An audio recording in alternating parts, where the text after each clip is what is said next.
Yeah, so I just got through putting on that stage 1, the PCR stage 1 chip for the car. It's supposed to give me a 60 horsepower increase and 8 mile per hour increase in gas mileage. And there she is.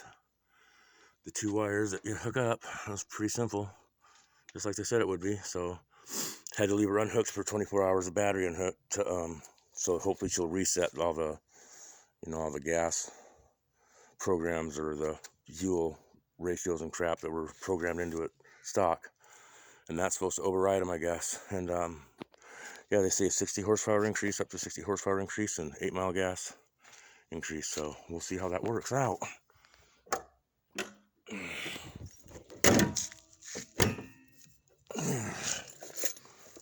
And hope like hell they won't bullshit me about that.